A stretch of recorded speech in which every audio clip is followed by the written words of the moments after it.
Untuk membuktikan bahwa sifat ular adalah paling sulit untuk setia, saya dan adik perempuan saya dipersembahkan oleh keluarga kepada dua dewa ular. Dia memilih seekor ular hitam yang sangat indah, sedangkan saya memilih seekor ular putih yang sakit-sakitan. Ular hitam itu sifatnya mesum, hanya menjadikan adik saya sebagai alat pelampiasan. Sementara ular putih yang saya pilih tubuhnya lemah dan kekuatannya terbatas, sehingga ia hanya setia kepada saya seorang. Kemudian, dengan mengandalkan kebajikan, ia berhasil naik ke dunia dewa dan menjadi dewa sejati. Setelah menjadi dewa, semua ular tetap memperlakukan saya seperti sebelumnya, lembut, penuh perhatian, dan setia. Namun, adik saya menjadi sangat iri. Dia memeluk saya dan melompat dari tebing bersama saya. Saat membuka mata lagi, kami ternyata kembali ke hari ketika kami dipersembahkan. Kali ini, adik saya dengan tergesa-gesa memilih ular putih. Dia menatap saya dengan pandangan penuh tantangan. Namun, saya justru merasa lega, bersyukur akhirnya bisa lepas dari cengkeraman ular putih itu. Ketenangan selama ratusan tahun di desa Qin berasal dari perlindungan dua dewa ular di belakang gunung. Sifat ular adalah mesum, dan mereka paling menyukai gadis muda yang polos. Setiap 10 tahun, desa harus memilih dua gadis muda yang cocok usia untuk dipersembahkan kepada dewa ular sebagai ucapan terima kasih atas perlindungan mereka. Tahun ini, giliran saya dan adik saya di kuil dewa ular. Adik saya memeluk saya dengan ketakutan. Dia meringkuk di pelukan saya dan bertanya dengan suara pelan, "Kak, kita sudah dipersembahkan. Apakah kita tidak akan pernah bisa kembali lagi? Seperti bibi kecil kita?" Dia terisak-isak sambil menangis, menyembunyikan wajahnya di pelukan saya. Saya melihat dua patung besar dewa ular di depan saya, merasa sangat merinding. Dingin menjalar dari kaki hingga ke kepala saya. Saya tidak mengatakan apa-apa, hanya menepuk punggung adik saya perlahan. Tidak tahu sudah berapa lama, dua patung dewa itu dikelilingi oleh energi hitam dan putih. Detik berikutnya, di depan saya dan adik saya, muncul dua makhluk berbentuk manusia dengan tubuh ular. Ular hitam menjulurkan lidah merahnya dan berbicara lebih dulu. "Saya dan saudara saya, pilih salah satu dari kami." Saya dan adik saya saling bertukar pandang, dan saya melihat rasa kagum seorang gadis di matanya. "Kak, aku suka yang hitam." Dia memohon kepada saya, sambil menggoyangkan tangan saya dengan penuh rasa manja. Rasa takutnya yang tadi lenyap sepenuhnya. Dengan enggan, saya memilih ular yang pucat itu. Dia terlihat lemah dan sakit-sakitan. Terlihat lebih lembut dibandingkan pesona kuat dan gagah si ular hitam. Kami mengikuti mereka kembali ke gunung belakang. Apa yang kami lihat membuat kami terkejut. Banyak sekali ular kecil berwarna hitam dan putih, terbagi menjadi dua kelompok, merayap di jalan di bawah kaki kami. Ular hitam berkata, "Ini adalah upacara penyambutan suku ular kami. Setiap nyonya harus melalui ini." Setelah berkata begitu, ular-ular kecil itu bergerak lincah menuju adik saya. Adik saya ketakutan dan mundur ke belakang. Tetapi ular hitam menahan punggungnya. Adik saya menatap ular-ular kecil itu dengan takut, melihat mereka berebut merayap ke tubuhnya. Seperti yang semua orang tahu, ular suka masuk ke dalam lubang. Melihat ekspresi adik saya berubah dari takut menjadi menikmati, hati saya mendadak menjadi dingin. Ular hitam dengan senang hati memeluk adik saya yang lemas, memujinya. "Kamu benar-benar menggoda." Setelah adik saya, giliran saya berikutnya. Nilai yang saya pelajari sejak kecil mengatakan kepada saya bahwa ini adalah penghinaan yang nyata. Saya mengepalkan tangan saya erat-erat. Ular putih perlahan mendekati saya. Dia dengan lembut menggenggam tangan saya, kemudian menjulurkan lidahnya ke arah ular-ular putih. Sekelompok ular yang sebelumnya sangat gaduh mendadak menjadi tenang. Mereka menundukkan kepala dan merayap pergi. Ular putih lalu meniupkan udara ke tangan saya. Tangan saya yang sebelumnya penuh luka dan berdarah seketika kembali halus dan putih seperti semula. Dia menatap ular hitam dan berkata, "Kakak, kamu bercanda lagi. Metodemu menguji gairah para nyonya. Kenapa malah jadi upacara penyambutan kami?" Ular hitam tidak menjawab, hanya tertawa kasar. Ular putih mengatakan beberapa kata lagi lalu menarik saya pergi. Di belakang kami, adik saya terbaring di pelukan ular hitam, menatap saya dengan tatapan penuh iri dan kebencian. Namun, saat saya bertemu adik saya lagi, dia sudah tersiksa hingga tak bisa dikenali. Dia menarik lengan baju saya, menangis, dan memohon agar saya menyelamatkannya. Suku ular menyebarkan kabar bahwa tuan muda kedua telah mencapai kesempurnaan. Setelah menjadi dewa sejati, dia tetap mencintai saya dengan sepenuh hati. Apapun yang saya minta, dia selalu memenuhinya. Itulah mengapa adik saya menggantungkan harapannya pada saya. Dia menarik napas dan berkata dengan terisak, "Kak, Tuan Besar sama sekali tidak punya perasaan. Dia hanya menganggap aku sebagai alat saja." Setelah selesai digunakan, dia membuangku ke kolam ular, membiarkan ular-ular kecil merayap ke dalam tubuhku. "Kak, aku sangat sakit. Kak, tolong selamatkan aku, ya." Saya menatap adik saya dengan rasa kasihan, meletakkan tangan saya di atas kepalanya yang pucat. Jika saya menolaknya sekarang, saya khawatir akan memadamkan sisa semangat hidupnya. Saya mengangguk dan menjawab, "Kakak pasti akan menemukan cara untuk menyelamatkanmu." Setelah saya merencanakan semuanya dengan hati-hati, saya berhasil membunuh Tuan Besar. Saat adik saya mendapatkan kebebasannya, dia tiba-tiba menyerbu ke arah saya, memeluk saya dan melompat dari tebing bersama saya. Angin bertiup kencang, dan dia berteriak di telinga saya, "Kenapa kamu yang menikmati kebahagiaan? Aku ingin kamu mati bersamaku. Adik saya buru-buru memilih ular putih. Dia menatap saya dengan pandangan penuh tantangan. Saya menghela napas lega, bersyukur akhirnya lepas dari cengkeraman ular putih itu. Di kehidupan sebelumnya, adik saya hanya melihat sisi indah saya, tanpa mengetahui luka berdarah di baliknya. Saya tetap mempertahankan ekspresi tenang, berpura-pura tidak tahu apa-apa. Dengan tenang, saya memilih ular hitam. Adik saya menatap saya dengan pandangan puas, bersandar nyaman pada tubuh licin ular putih. Seperti di kehidupan sebelumnya, kami mengikuti mereka ke gunung belakang. Jalan dipenuhi ular-ular kecil. Mereka semua menjulurkan lidah, mengamati saya dan adik saya. Ular hitam berkata, "Ini adalah upacara penyambutan suku ular kami. Setiap nyonya harus mengalaminya." Dari sudut mata, saya memperhatikan adik saya. Dia tersenyum puas, bersandar pada ular putih, seolah mengatakan, "Rasa sakitku di kehidupan sebelumnya, di kehidupan ini akan ditanggung oleh kakakku." Saya tersenyum dingin. Di kehidupan sebelumnya, demi menyelamatkannya, saya bahkan berhasil merencanakan pembunuhan ular hitam. Saya sudah memahami cara pikirnya dengan baik. Jika dia ingin melihat saya menderita, itu tidak akan terjadi. Saya mengulurkan tangan, menyentuh tubuh ular hitam itu. Tubuhnya licin tanpa bau amis seperti yang saya bayangkan. Sebaliknya, ada aroma harum cendana yang lembut. Tubuh ular hitam itu bergetar ketika saya menyentuhnya. Saya tahu saya menyentuh titik yang tepat. Ular-ular kecil ini memiliki kulit yang mengilap, seolah-olah bisa bersinar. Mereka terlihat sangat indah. Saya sengaja memuji ular-ular kecil itu di depannya. Seperti yang saya duga, wajahnya menunjukkan rasa memiliki. Dia mengulurkan lengan panjangnya dan membawa saya pergi, meninggalkan adik saya yang terkejut. Sebelum pergi, saya melihat ular putih tersenyum licik. Saya langsung mengalihkan pandangan, takut bertatapan dengannya. Ketakutan yang saya alami di kehidupan sebelumnya kembali muncul di pikiran saya. Sedangkan adik saya sedang menikmati kebahagiaan menjadi istri dewa sejati. Saya tersenyum tipis, tidak bisa menahan tawa. Adik saya yang baik, dua bersaudara ini. Jika kakaknya seperti ini, adiknya juga tidak akan jauh berbeda. Saya dibawa oleh ular hitam kembali ke kamarnya. Dia melilitkan tubuh hitam mengilapnya pada saya. Saya diletakkan di atas tempat tidur dari batu giok. Batu giok yang dingin membuat tubuh saya gemetar. Pupil matanya berubah menjadi panjang. Itu tanda bahwa nafsunya sedang memuncak. Dia menatap saya sambil menjulurkan lidahnya. Napasnya yang lembab menyentuh wajah saya. Terasa gatal. "Kamu tidak takut padaku?" Dia mengibaskan ekornya yang hitam mengilap.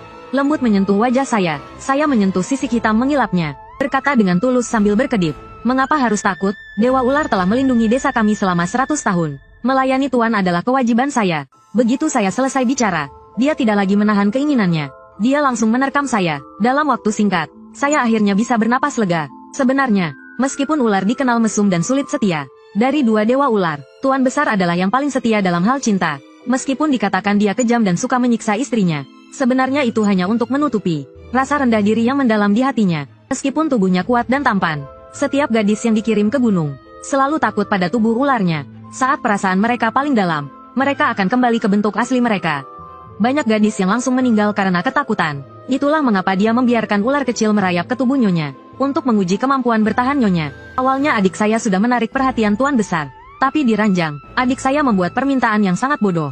Dia memintanya untuk berubah menjadi manusia dan berhubungan dengannya. Kata-kata itu seperti pemicu. Hanya dengan menyiksa dia, ular hitam baru merasa senang. Di kehidupan sebelumnya, saya memanfaatkan ini, membuatnya jatuh cinta. Kemudian saya mencari kelemahan di ranjang, memberikan pukulan fatal dan menyelamatkan adik saya. Yang lucu adalah, adik saya yang saya selamatkan dengan mempertaruhkan nyawa, justru ingin mati bersama saya. Untuk memberinya harapan hidup, saya menyembunyikan kenyataan tentang penderitaannya. Namun, itu berubah menjadi kecemburuannya terhadap saya, dan motifnya untuk mati bersamaku. Sekarang saya lihat, dia dan ular putih sangat cocok. Satu jahat dan tanpa belas kasihan, satu lagi seorang maniak. Sungguh pasangan yang tak terpisahkan. Pergi. Setelah kami selesai, ular hitam berkata untuk mengusir saya. Saya senang dan setuju, meskipun mereka bukan ular yang baik. Dibandingkan dengan ular putih, ular hitam jauh lebih mudah ditangani. Selama saya tidak menyentuh sisik terbaliknya, dia tidak akan berubah menjadi maniak seperti yang terjadi pada adik saya. Suku ular sangat sederhana. Tuan Besar dan Tuan Muda kedua setara sebagai dewa, memimpin seluruh ular hitam. Ular putih lemah dan selalu terancam akan ditelan ular hitam. Namun, ular hitam selalu bertindak jujur dan tidak pernah berniat menelan. Sedangkan ular putih, meskipun tampak lemah dan lembut, sebenarnya menyimpan niat buruk. Dia selalu ingin menghancurkan ular hitam. Namun, kekuatannya tidak mencukupi. Setelah saya membantunya menjadi dewa sejati, dan bukan hanya sekedar penghormatan dari penduduk desa, dia akhirnya menyerah pada niat tersebut. Kini keadaan berubah. Dia tidak lagi memiliki kesempatan untuk menjadi dewa. Dia hanya fokus merencanakan untuk menghilangkan ular hitam. Namun, kali ini, takdir saya dan ular hitam terikat bersama. Saya tidak bisa membiarkannya bertindak semena-mena. Ini bisa dianggap sebagai balasan atas penderitaan yang dia berikan pada saya di kehidupan sebelumnya. Keesokan harinya, adik saya entah bagaimana, berhasil datang ke kamarnya untuk menemui saya. Menurut kebiasaan suku ular, kecuali dalam keadaan mendesak, istri dari kedua tuan muda tidak diperbolehkan bertemu. Kak, bagaimana tuan besar memperlakukanmu? Adik saya menatap saya dengan ekspresi khawatir. Dia mengernyitkan alisnya. Baik-baik saja. Kemarin tuan besar bahkan masih belum puas. Dia tertawa canggung beberapa kali. Kalau begitu, kakak benar-benar beruntung. Tapi saya dengar, tuan besar punya kebiasaan khusus. Adik saya mendekat dan berkata pelan. Tuan muda kedua sangat perhatian padaku. Selalu mendengarkan dan menuruti perintah. Jika kakak disakiti oleh tuan besar, pasti beritahu saya akan membantu. Mengapa kamu begitu yakin tuan besar tidak baik padaku? Dia terdiam sejenak. Lalu, wajahnya berubah menjadi penuh kebencian. Kak, kita sudah terlahir kembali. Jangan berpura-pura. Tuan besar itu seorang maniak. Kali ini, nikmati saja dia menyiksamu. Sementara aku akan dimanjakan oleh tuan muda kedua. Kelak dia akan menjadi dewa sejati. Dan aku akan menjadi istri dewa sejati. Setelah berkata begitu, dia berbalik hendak pergi. Di dalam hati, dia merencanakan bagaimana menangani tuan muda kedua. Saat dia berpikir, tuan besar muncul di pintu kamarnya. Rambutnya yang tergerai menjuntai di sisik hitam yang mengilap. Tubuhnya yang kekar bergerak cepat masuk ke dalam ruangan. Wajah tampannya terlihat tidak senang. Kamu sudah bertemu dengan istri tuan muda kedua? Dia bertanya, tapi sudah tahu jawabannya. Sekarang dia datang untuk menyalahkan saya. Kedekatan antara saudara perempuan tentu wajar. Saudara perempuan merindukanmu. Itu juga normal. Saya memberikan penjelasan singkat. Namun, dia seperti gila. Menerjang ke arah saya dan mencengkeram leher saya. Tak tahu berapa lama, dia melemparkan saya seperti kain lusuh. Saya tidak bisa mempedulikan rasa sakit saat jatuh ke lantai. Dengan rakus, saya menghirup udara segar dalam-dalam. Tuan besar, Anda salah paham. Kian-kian, sejak menikah dengan Anda, saya adalah milik Anda, hidup atau mati. Saya adalah roh Anda setelah mati. Tidak akan ada hati yang lain. Jika tuan besar membutuhkan sesuatu, Kian-kian juga bisa menjadi senjata untuk mengalahkan tuan muda kedua. Mata ular hitam tiba-tiba menyempit. Tatapannya terhadap saya berubah. Sungguh menarik. Tadi bukan kalian saudara perempuan yang saling mengasihi? Lalu kenapa sekarang kalian berubah menjadi musuh? Dan bahkan ingin membunuh suami adikmu. Sungguh menarik. Benar-benar menarik. Dia menatap saya dari atas ke bawah. Melihatnya membuat saya sangat khawatir. Saya berkata, Xin Qian tahu diri. Sekarang saya berada di kapal yang sama dengan tuan besar. Tentu saya akan mendukung tuan besar. Mata ular hitam menyempit berbahaya. Ekor ular tiba-tiba menegang. Orang yang bisa mengkhianati saudara perempuannya, pasti juga akan mengkhianati saya. Jika begitu, kamu akan mati. Saya merasa seluruh tubuh saya hampir dihancurkan. Tuan besar benar-benar tidak tahu bahwa tuan muda kedua ingin membunuh Anda. Suara saya tiba-tiba meningkat. Mata saya menatapnya dengan tajam. Detik berikutnya, saya merasa ikatan pada tubuh saya sedikit longgar. Saya tahu dia mulai mempercayainya. Tuan besar, apakah Anda tidak memperhatikan bahwa akhir-akhir ini suku ular tidak tenang? Banyak ular hitam kecil mati secara tiba-tiba. Saya mencium bau belerang darinya, menjilati pipi saya. Jika dipikir-pikir, ini pasti ada alasan. Tuan besar, jika Anda mempercayai saya, Anda bisa menyuruh orang untuk menyelidikinya. Wajah saya basah karena dijilati olehnya. Ular hitam tampaknya sangat puas dengan karyanya. Setelahnya, saya baru tahu bahwa dia sudah mengerti semuanya. Namun, karena perasaan rendah dirinya, dia tidak ingin bersaing dengan tuan muda kedua. Meskipun tuan muda kedua ingin menggantikannya, dia tidak akan melawan. Saya harus membuatnya menyalakan api untuk melawan tuan muda kedua. Jika saya bisa menggunakan tangannya untuk mengalahkan tuan muda kedua dan adik saya, dan sekaligus memberikannya kesempatan di kehidupan sebelumnya, saya tetap akan menjadi istri dewa sejati. Dan untuk adik saya, itu hanya akibat dari perbuatannya sendiri. Tuan besar paling suka berendam di sungai bawah tanah gua. Di kehidupan sebelumnya, tuan muda kedua meminta tempat ini dengan alasan untuk merawat tubuh. Meskipun dia enggan, dia tetap memberikannya demi persaudaraan. Namun kali ini, dia tidak akan membiarkan hal seperti itu terjadi lagi. Saya tidak akan membiarkan hal seperti itu terjadi lagi. Tuan besar, apakah Anda ingin berendam? Dia menatap lurus ke depan, hanya memberikan saya pandangan samping yang dingin. Jika ingin ikut, ayo bersama-sama. Saya mendapat persetujuannya. Saya mengikuti dia dengan penuh semangat. Air sungai bawah tanah sangat dingin dan menusuk. Suku ular sangat menyukainya. Tak lama kemudian, tuan muda kedua datang dan mengklaim bahwa dia datang untuk merawat tubuhnya. Tuan muda kedua meminta tempat pemandian ini kepada tuan besar. Ular memiliki rasa kepemilikan wilayah. Tak mungkin berbagi satu tempat. Saya melihat di mata ular hitam. Meskipun enggan, dia tetap ingin menganggukkan kepala dan setuju. Lalu saya meraih tangannya dan menyatukan jari-jari kami, dan berbicara kepada tuan muda kedua. Tuan muda kedua, Xin Qian juga tubuhnya lemah. Tadi setelah berendam, saya merasa tubuh saya sangat ringan. Saya rasa ini berkat air sungai ini. Selain itu, tuan muda kedua tubuhnya lemah. Air sungai ini sangat dingin dan menusuk. Jika tuan muda kedua menggunakannya, ini bisa membuat dingin meresap ke dalam tubuhnya. Ini hanya akan memperburuk kondisi tubuhnya. Tuan muda kedua tersenyum lembut tanpa berkata apa-apa. Sementara itu, adik saya berjalan dengan gerakan anggun dan mendekati saya dan ular hitam. Dengan ekspresi yang sangat menyedihkan. Tuan besar, kakak, kami semua tahu manfaat dari mata air ini. Kami semua tahu, lebih baik kita berendam bersama-sama. Adik saya mencelupkan tangannya ke dalam air. Lalu air itu mengalir keluar melalui celah-celah jarinya. Dengan gerakan menggigit bibir, sungguh menggoda. Saya tersenyum sinis dalam hati. Dia benar-benar berpikir bisa menipu tuan besar. Hanya karena tuan muda kedua tidak mampu. Dia merasa kosong setiap malam. Jadi dia ingin menggoda tuan besar. Namun ular hitam sama sekali tidak meliriknya. Dia malah memeluk saya erat-erat. Menggunakan ekornya untuk menutupi tubuh saya. Agar mereka tidak melihat. Sambil berbicara pada ular putih. Air ini sangat dingin dan menusuk. Memang bermanfaat bagi kebanyakan ular. Namun bagi ular seperti tuan muda kedua, ini sangat bermanfaat. Tapi tuan muda kedua, tubuh Anda lemah. Saya khawatir ini lebih berbahaya daripada bermanfaat. Mendengar bahwa akhirnya dia akan menolak.